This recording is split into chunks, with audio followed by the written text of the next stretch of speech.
Team India మాజీ captain Virat Kohli test cricket నుంచి retire అయ్యాడు.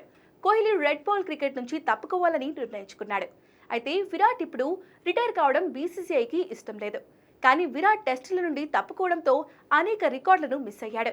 విరాట్ కోహ్లీ ఇంగ్లాండ్ పర్యటనకు వెళ్తే అక్కడ అత్యధిక పరుగులు చేసిన భారత బ్యాటర్గా నిలిచే అవకాశం కూడా ఉండేది.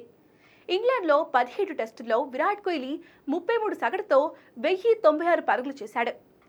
ఇంగ్లీష్ గడ్డపై సచిన్ 30 ఇన్నింగ్స్లలో 54 సగటుతో 1575 పరుగులు చేశాడు. కోహ్లీకి ఈ పర్యటనలో దానిని అధిగమించే అవకాశం ఉండేది. ఇక వన్డే టెస్ట్ క్రికెట్లో 10,000 పరుగులు చేసిన గొప్ప బ్యాటర్గా రికార్డు సాధించేవాడు.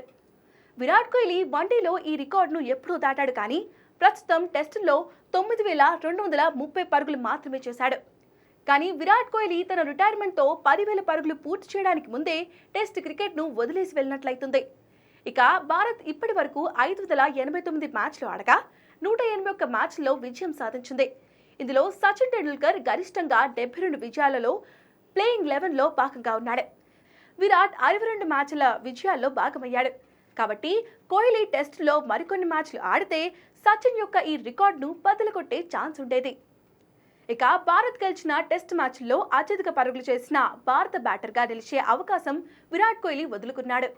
సచిన్ టెండూల్కర్ 72 టెస్టుల్లో 113 ఇన్నింగ్స్లో 5,946 పరుగులు చేశాడు.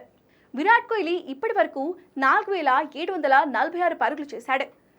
కాబట్టి ఇంకా 1,201 పరుగులు చేసి ఉంటే సచిన్ రికార్డును బద్దలు కొట్టేవాడు కోహ్లీ.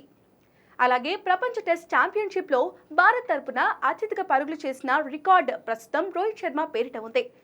ఈ భారత కెప్టెన్ 40 మ్యాచ్ల్లో 2,716 పరుగులు చేశాడు. విరాట్ 46 మ్యాచ్ల్లో 2,617 పరుగులతో 2వ స్థానంలో ఉన్నాడు. ఒకవేళ విరాట్ రిటైర్ కాకపోతే రోహిత్ రికార్డును కూడా బద్దలు కొట్టేవాడు.